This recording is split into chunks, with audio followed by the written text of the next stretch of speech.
Lo que hemos planteado inicialmente es, un momentito que esto ha pasado demasiado rápido, es una pequeña introducción sobre el movimiento pensionista, luego vamos a hablar un poco de la seguridad social y vamos a hablar también de las subidas de pensiones para este año.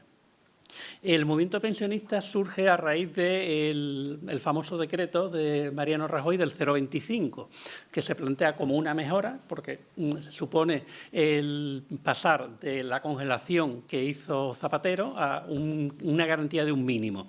Lo que ocurre es que esa mejora pues, se vio con el paso del tiempo, que es que siempre era el 0,25, que no había más opción. Y eso originó un movimiento de respuesta a nivel de pensionistas de todo el Estado.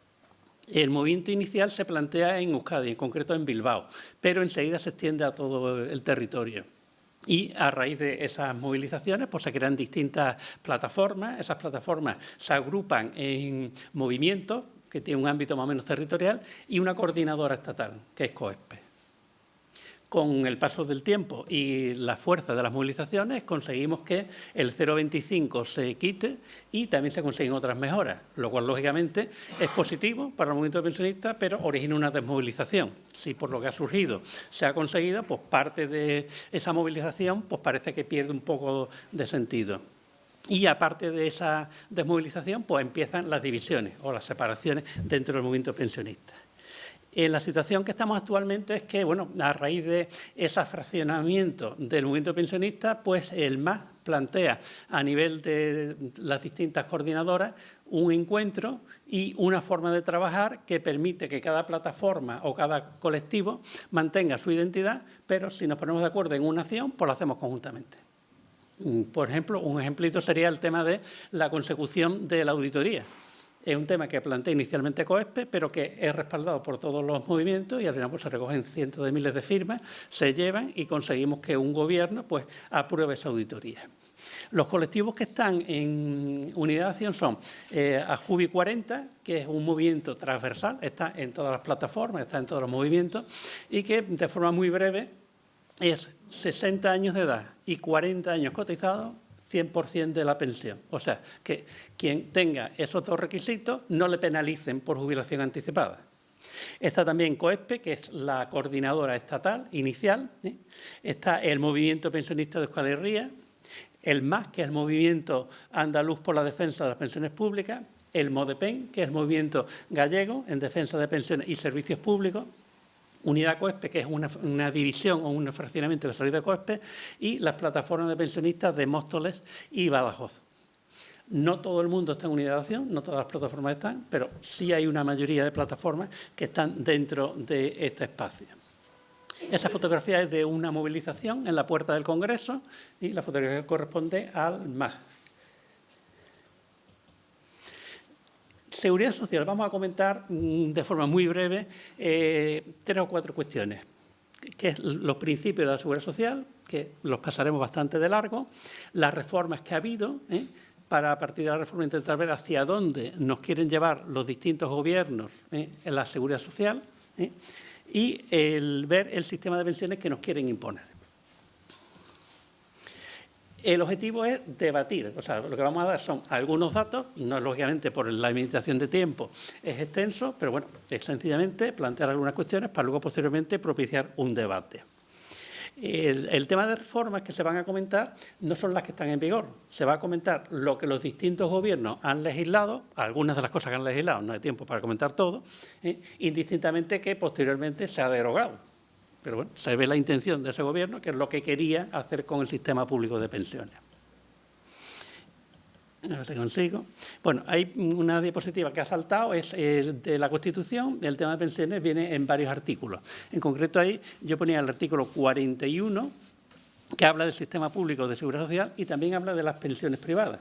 En principio parece que es antagónico, pero bueno, realmente no tiene que haber problema porque existan esos dos temas. La crisis está cuando se pretende traer dinero de uno para beneficio del tema privado. Los principios de la seguridad social, pues bueno, pues son la contributividad, la universalidad, la solidaridad intergeneracional. Este principio sí lo voy a comentar. Hay una creencia, algunas veces errónea, por parte de algunos pensionistas, de que, bueno, que ellos cobran porque aportaron. Y ese dinero fue a una hucha y ahora tienen derecho a recoger lo que han ido puestos en la hucha. Ese sistema es el de capitalización. La seguridad social es un sistema de reparto y de reparto intergeneracional. O sea, nosotros, que somos pensionistas, cobramos de las cotizaciones de los trabajadores y trabajadoras actuales. Y cuando trabajábamos, nuestra cotización era para los pensionistas que había en ese momento, que es totalmente lo opuesto a la capitalización. O sea, que es lo que nos quieren imponer. La equidad, vamos a ver si esto conseguimos que pase, suficiencia, unidad de caja, que ahora se debate mucho con el tema de las transferencias, Jesús después comentará algo, la igualdad y la participación. Bien, aquí de la reforma lo que traigo son unos cuadros y en cada reforma pues al final pongo una etiqueta. La etiqueta poner etiquetas en seguridad social pues un poco complejo. ¿Por qué? Pues porque la casuística es muy amplia y es muy difícil hablar categóricamente que una reforma es negativa o positiva para la totalidad de los beneficiarios o beneficiarias de esa reforma, porque las situaciones y los regímenes de seguridad social son muy amplios. Entonces lo que comentamos es de forma genérica. Las etiquetas que he puesto son recortes, cuando eso supone para los beneficiarios una pérdida de los derechos que tenía, o para el sistema. O sea, cuando hay menos ingresos a seguridad social es un recorte, porque evidentemente si hay menos dinero en seguridad social habrá problemas para el tema de prestaciones. Las mejoras, todo lo contrario, las medidas que suponen una mejora para los beneficiarios o para la seguridad social. O bien responden a una demanda. Se hace una demanda, como es el tema de la auditoría, y bueno, si se legisla, pues evidentemente es una mejora que se ha conseguido el movimiento pensionista en este caso. Los principios son los que hemos comentado antes y la viabilidad, bueno, pues estamos muy cansados de que haya mensajes cada cierto tiempo del presidente o del director del Banco de España, del ministro de Economía de turno, diciendo que el sistema no es sostenible y tal. Entonces, bueno, todo aquello que atenta a que a medio o a largo plazo el sistema corra peligro, pues le ponemos la etiqueta de la viabilidad, ¿vale? De que atenta contra la habilidad del sistema. Esto, vamos. Bien, la primera reforma que comentamos es la de José Luis Rodríguez Zapatero. Zapatero plantea una reforma que en principio lo que hace es cambiar la edad de jubilación de 65 años a 67 años, salvo que se tengan más de 38 años y medio cotizados, que entonces te puedes jubilar con 65. Pero si no tienes ese requisito, 67 años. Plantea también que para cobrar el 100% de la pensión necesitas 37 años, si no, pues tienes coeficientes reductores, y plantea igualmente que para el cálculo de la pensión se consideren no los 15 años, como había cuando él empezó a gobernar, sino 25 años. Esa reforma, esas tres medidas, suponen globalmente, cuando se termine la aplicación, una pérdida o un recorte en las pensiones de esos nuevos pensionistas de cerca de un 20%. Plantea también el factor de sostenibilidad que asocia la pensión con la esperanza de vida, pero lo plantea para el año 2027. Y luego plantea otras cosas que son mejoras.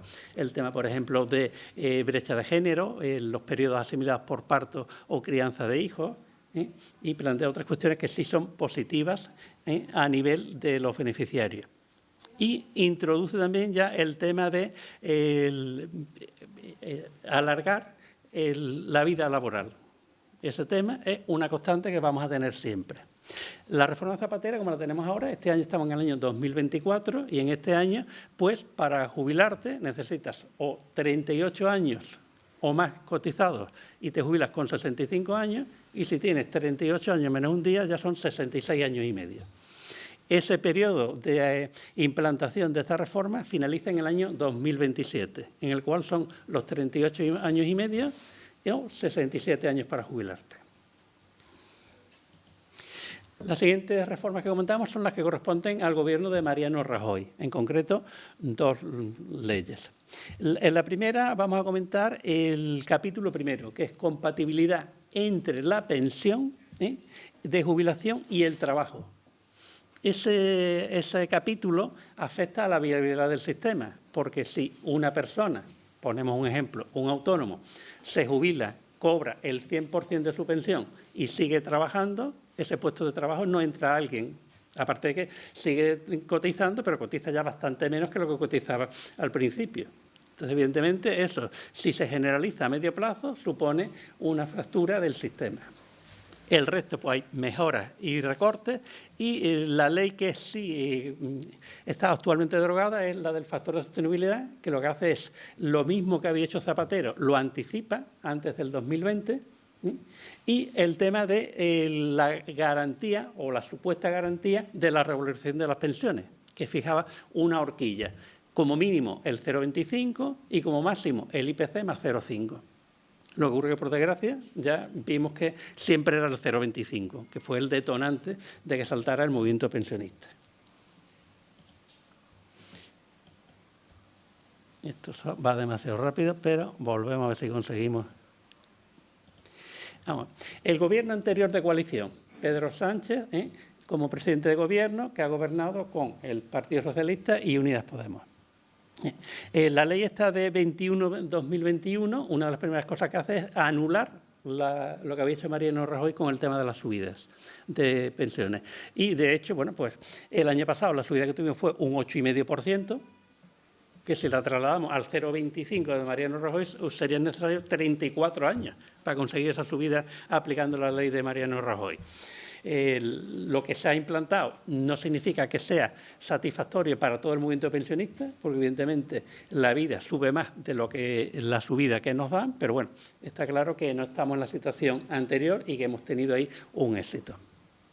Ahí aparece también ya el tema de la jubilación anticipada por causa imputable al trabajador, que en algunos aspectos es mejora, en otros aspectos es un recorte, y aparecen complementos para que los trabajadores y trabajadoras se jubilen más tarde. Si te jubilas más tarde, te damos un dinerito para que sigas trabajando. O sea que vamos en la línea que habían empezado los anteriores presidentes, que es alargar la edad de jubilación, en este caso de forma voluntaria, con incentivos para que la gente no se jubile, que siga activa trabajando. Hay otras cuestiones que son claramente mejoras, por ejemplo, el mecanismo de equidad intergeneracional. Eso es una respuesta positiva al tema de el tema de asociar las pensiones con el estado de pervivencia de vida de las personas que se jubilan. En lugar de recortar la pensión, lo que hace es una aportación, un mecanismo de aportación, una cuota extraordinaria que se fija durante X años para conseguir mayor dinero para la seguridad social. En lugar de recortar pensiones, lo que hacemos es que aumentamos los ingresos. Tenemos aquí otras dos leyes, de las muchas que ha sacado. Una de ellas es en relación con el patrimonio. Y en el tema del patrimonio ahí aparece un artículo que permite adscribir los bienes de la seguridad social a entidades de tipo de titularidad pública, pero que no son entidades gestoras, o sea, que no son las mutualidades ni la seguridad privada. Puede acceder un patrimonio a un ayuntamiento, a una comunidad autónoma, a una diputación, siendo de titularidad pública, se puede acceder al menos durante 20 años ese patrimonio, lo cual evidentemente pues atenta contra la viabilidad del sistema, porque el patrimonio pierdes el usufructo, aunque tengas la titularidad, pero no pierdes el uso de ese patrimonio. Y hay otro artículo que también es muy preocupante, que es el artículo 15, que permite vender el patrimonio si la tasación es inferior a 20 millones de euros, si no recuerdo mal, pues el ministro o la ministra de turno decide vender y vende, o si es mayor, pues el gobierno, el Consejo de Ministros, el que decide la venta. Eso evita que el Parlamento controle este tema. Entonces, dependiendo del gobierno que haya de turno, pues puede vender perfectamente aplicando esta ley. No necesita ir al Parlamento a que aprueben la enajenación o la venta del patrimonio de seguridad social. Y luego hay otro decreto que es muy preocupante, que es el de los planes de pensiones de empleo. Estos planes de pensiones de empleo, ¿qué es lo que hacen? Pues asocian planes de pensiones a los convenios colectivos, de manera que todo el sector que esté afectado pues, va a tener un plan de pensiones. Ese plan de pensiones es gestionado por una entidad privada. Por ejemplo, el plan de pensiones del sector de la construcción lo gestiona una entidad asociada a la Caixa. Entonces ya pasamos de temas de público, seguridad social, a entidades, a bancos o empresas asociadas a los bancos. Con lo cual estamos metiendo ya un elemento de privatización. En definitiva, todas estas reformas que hemos visto tienen un elemento común, que es el tema de los recortes. Algunas reformas también, lógicamente, tienen mejoras, porque lógicamente no van a tener a toda la población en contra, y en todas aparece también un elemento común, que es ir atacando la viabilidad del sistema. Pero lo preocupante es los cambios que ha hecho el Gobierno anterior en el sentido de iniciar la senda de desmantelamiento de la seguridad social. El decreto que hemos comentado sobre el patrimonio permite que vendas el patrimonio o lo cedas durante un montón de años a otras entidades. Y el tema de meter entidades privadas a gestionar los planes de pensiones. ¿Hacia dónde nos quiere llevar Europa? Bueno, pues Europa lo que quiere es que el sistema aquí en España sea como en el resto de los países de Europa, que haya un nivel primero, que es el que se cubre con los presupuestos generales del Estado y que se tiene en base a la ciudadanía. Usted es ciudadana, pues usted tiene unas prestaciones mínimas. Aquí en España pues estamos con las pensiones no contributivas y el ingreso mínimo vital.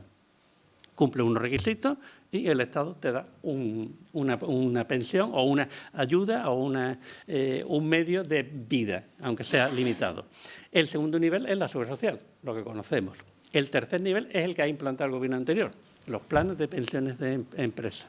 Esos planes ya meten al sistema a gestores privados en la gestión de las pensiones y eso supone que, pues supone que el empresario que hace ese plan pues paga menos a Seguridad Social, paga menos al Estado en impuestos de sociedades y impuestos de IRPF y el trabajador pues tiene un pequeño beneficio en el sentido de que bueno, se puede gravar en Hacienda una determinada cantidad, pero tiene el prejuicio de que de la subida que le dan, un porcentaje de esa subida ya no la tiene en liquidez.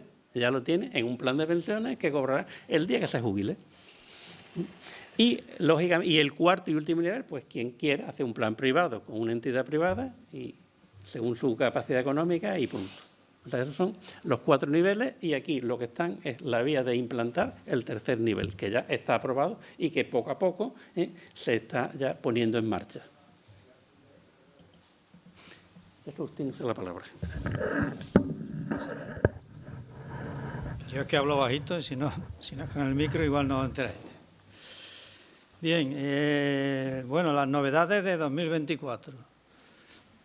Importantes, ¿no? Es decir, porque vamos a ver algunas, ya que la legislación que se ha ido sacando es una legislación que se va aplicando con cuentagotas, que queda definida y luego se habilitan toda una serie de plazos.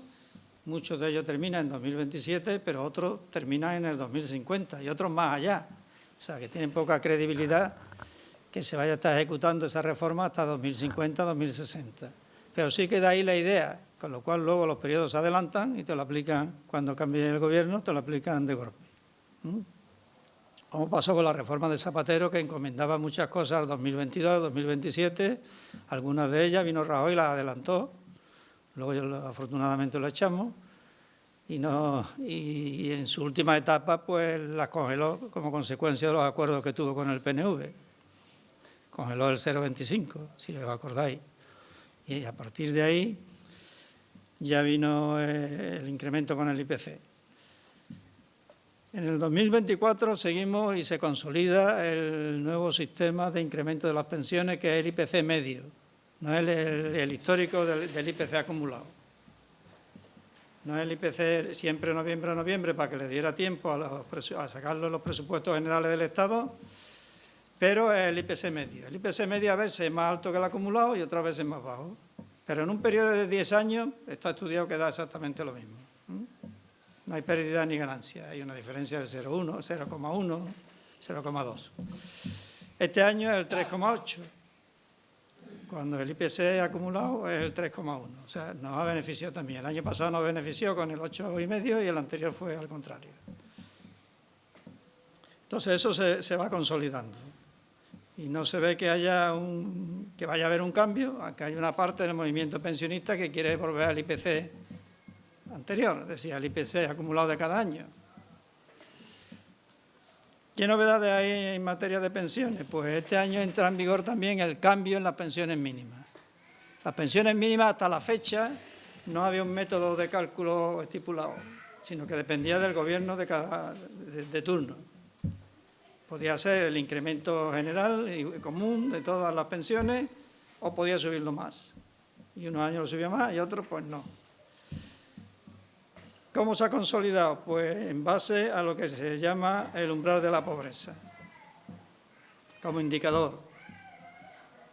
Entonces, las pensiones mínimas en 2027 tendrían que tener como referencia ya el umbral de la pobreza. El mínimo, el 0,75 del umbral de la pobreza, para las pensiones no contributivas. Que nosotros, evidentemente, no estamos de acuerdo en absoluto. Si hay un umbral de la pobreza, se debería de llegar, aunque fuera en el 2027, al umbral de la pobreza, pero no ya consolidar el 0,75 para siempre. Y el otro referente es la pensión de mayores de 65 con cónyuge a cargo, que es el 150%, o sea, el doble de la otra, del umbral de la pobreza. Por una parte, que la medición se haga con respecto al umbral de la pobreza y no a otro indicador, la ventaja que tiene es que el umbral de la pobreza no lo define ningún gobierno y no depende de los presupuestos, sino son las estadísticas del Instituto Nacional que se publican todos los años sobre la base de los ingresos de un hogar pensionista de una sola persona. Los años que, como es imposible conocer ahora mismo, por ejemplo, el de 2023, pues se ha establecido una fórmula para que ese año se cuente también. Eso se consolidará totalmente en 2027. Mientras tanto, hay un camino a seguir donde te vas acercando a esa definición que han dado antes de, si tomamos la de mayor cuantía, que es las pensiones de mayores de 65 con cónyuge a cargo, pues llegará en 2027 y mientras tanto se va viendo qué diferencia hay con la pensión, tal y como este año da el 3,8 y la que habría en 2027. Y la diferencia te van a dar el 20% más este año. El año que viene el 30, el otro el 50 y en el 2027 tienes ya que estar en ese 1,5 del umbral de la pobreza. Es decir, está definido. Si viene otro gobierno tendrá que anularlo o previamente dejarlo inaplicable para ese año en la ley de presupuestos. Pero si no, se regirá por esa fórmula. Y eso es lo nuevo, lo novedoso de la pensión mínima. ¿Qué se ha hecho también? Pues una cuestión que nosotros veníamos reivindicando, se ha cogido en parte, que es la unificación de pensiones mínimas. Pero solamente se ha unificado para aquellas pensiones con cónyuge a cargo. Las demás siguen como están hasta ahora. ¿Eso qué significa? Que hasta ahora en Seguridad Social estaba con cónyuge a cargo mayores de 65, con cónyuge a cargo de 60 a 65, con cónyuge a cargo por debajo de 65, y había una tabla de valores diferente. Ahora se unifican las de mayores de 60 con cónyuge a cargo a las de 65. ¿Cuáles? Pues la de incapacidad y la de jubilación. Y se ha incluido también viudedad con responsabilidades familiares, o sea, con hijos menores de 26. Todas esas se unifican al mismo valor, que es ese 1,5 teórico del umbral de la pobreza, que este año son 1.033 euros. Entonces, hay pensiones que este año no solo van a tener más del 3,8, sino que llegan al 14%, que son las de estos mayores de 60 con cónyuge a cargo. El resto sigue habiendo división por edades. ¿Cuál es el resto? Pues de las que son separados, divorciados, solteros, esos siguen teniendo esa línea divisoria de mayores de 65, de 60 a 65, de menores de 60, que tenían que haber aprovechado esta reforma para unificarlo igual que las otras, pero van a seguir igual. Entonces, este año lo que hay es un abanico que va del 3,8 al 14%. El 14% solo este colectivo que hemos dicho antes. De ahí para abajo, pues lo normal va a ser el 5,7, el 5,8 de los que están en pensiones mínimas. Y todo esto va a depender además de lo que pase mañana. Que ahí se abre un melón de qué ocurrirá si no se aprueba el decreto mañana. Hoy todavía podéis entrar en tu página de Seguridad Social, en tu Seguridad Social, coger tus datos y sacarte el certificado de que tu pensión ha subido. Yo os recomiendo que lo hagáis por si terminamos en pleitos y juicios con el gobierno de turno si no se aprueba mañana. Hay todo un debate teórico ahí, no ahora, sino que viene de atrás, de cuando un decreto ley está en vigor un tiempo, pero luego en el Parlamento no se aprueba. Hay un mes para aprobarlo, pero no se aprueba. ¿Qué efectos tiene? ¿Qué efectos se consolidan? ¿Qué efectos no se consolidan? Etcétera, etcétera. ¿Por qué? Porque todo esto que yo acabo de decir está en una ley, con lo cual se tendría que dar de pensiones mínimas, me refiero, y de la pensión en general también para el incremento medio. Se tendría que dar automáticamente. La ley de presupuesto está para cuánto es el monto de lo que te vas a gastar. No está previsto que sea para cambiarte la definición de los incrementos. Para eso está el camino normal de la legislación normal vía proyecto de ley en el Parlamento. Entonces vamos a ver qué pasa mañana con este tema. Esa es una de las cuestiones más importantes. Las demás son cuestiones que van entrando en vigor paulatinamente, que ya estaban previstas. La edad de jubilación, como ha dicho Bernardo, el mecanismo de equidad intergeneracional, que es ese fondo que se va a crear para la hucha de las pensiones, bueno, que se va a quedar, que ya está creado y que cada año le van echando dinero. Que pasa del 1% al 1,2%. 0,2 paga el trabajador en activo y el 0,8 y 1 el empresario, el 1% de tu base de cotización. Hay otras cuestiones que entran en vigor más adelante, en el 2025. Hay otras que se le da menos publicidad, que ya empiezan este año a entrar en vigor, que es el nuevo cálculo de la pensión máxima. Hasta ahora existía un cálculo si te jubilabas anticipadamente. Una vez hecho todos los cálculos de cuál es tu pensión, dice, bueno, pues usted se va a jubilar 2 años antes y sigue por encima de la pensión máxima. Dice, espérate, que te voy a meter otro descuento. Cojo la pensión máxima y le meto el 0,5 por trimestre. O sea, pues ya tiene usted un 4 de descuento y se jubila 2 años anticipadamente. Eso cambia también. Ya no es 0,5 por trimestre. Para el colectivo de jubilados que llaman voluntariamente, que tiene WhatsApp, voluntariamente cuando estás parado y no has sido despedido antes en un expediente de regulación de empleo o un despido objetivo. Es decir, eres precario o te dieron un despido y lo ganaste y se convirtió en improcedente, pues a eso se les llama que se jubilan voluntariamente. Entonces le metemos un descuento mayor. Y le aplicamos esto también a la pensión máxima. Es decir, unas tablas en las cuales ya el descuento no es de la base reguladora. Te hago un descuento y usted sigue por encima. Y te decían, bueno, pues ahora el 0,5. Ahora te dicen, no, espérate, todo lo que usted tiene por encima de la pensión máxima, vamos a quitarlo. Ahora tiene usted un descuento de la pensión máxima porque está por encima, con una tabla, que es más que el 0,5.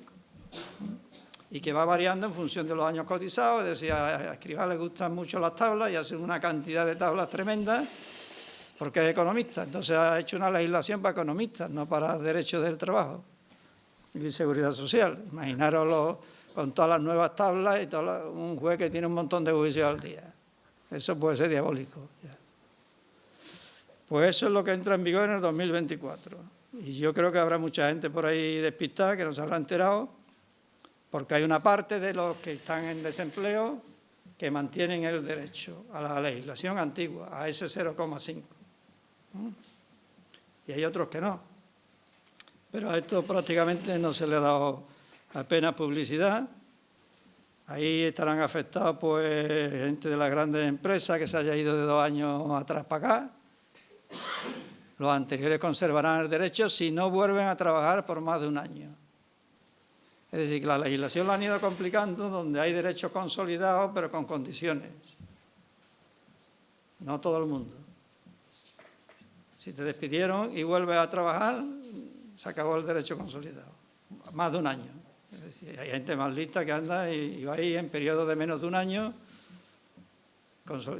acogiéndose al desempleo anterior hasta que van a llegar al año y ahí cortan. Pues existe la cuestión en este año de las cuestiones económicas, diríamos, más conocidas o que deben ser conocidas o más importantes. Lo demás yo creo que lo importante de verdad son los nuevos peligros para las pensiones, para el sistema de pensiones y para el sistema de seguridad social, que no son solo las pensiones. De una parte, lo que ha dicho Bernardo, los planes de pensiones del sistema de empleo. Por ejemplo, ya están constituidos 15 fondos. 15, nada menos. Uno de ellos es de los autónomos. En este país se está consolidando aquello de la expresión trabajador autónomo, ya no se dice empresario autónomo. Entonces, ahí se camufla todos aquellos empresarios que a lo mejor tienen incluso 10, 20, 50 y se les sigue llamando trabajador autónomo, acogiéndose al sistema de cotizaciones de los autónomos, porque la empresa es una sociedad limitada. ¿Esto qué significa? Que tenemos ahora mismo esos empresarios autónomos con ingresos superiores a 60.000 euros que pueden cotizar por el salario mínimo interprofesional. Pero mientras tanto se les prepara un fondo de pensiones donde pueden desgravarse hasta 4.500 euros. Pero no puedo pagar más a la Seguridad Social, ni lo obligan. Se acordó un periodo transitorio de 9 años, pero está acordado cómo va a funcionar hasta 2025, que no hay apenas variaciones. Una cosa es lo que le podáis leer en la prensa, escandalosa, como si le subieran el oro y el moro, 30 euros algunos este año de subida. Eso está mermando también la arca de la Seguridad Social, porque el sistema de autónomos es el que tiene el déficit más alto, del orden de entre 7 y 8.000 millones de euros.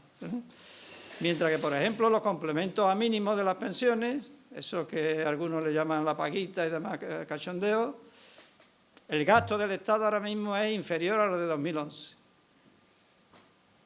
Y más de 2013, que es cuando más alto llegó, que pasó de 7.500 millones. Este año estará con el 8,5, con todo lo demás, en 7.350. Es decir, en todo este tiempo está más o menos oscilando en los 6.000 y pico, 7.000 y pico, pero no hemos vuelto a alcanzar el nivel de 2011 ni de 2013. El dinero de las pensiones que se gasta no es precisamente en complemento a mínimo para las pensiones más bajas. Se gastan otras cosas, pero no en eso.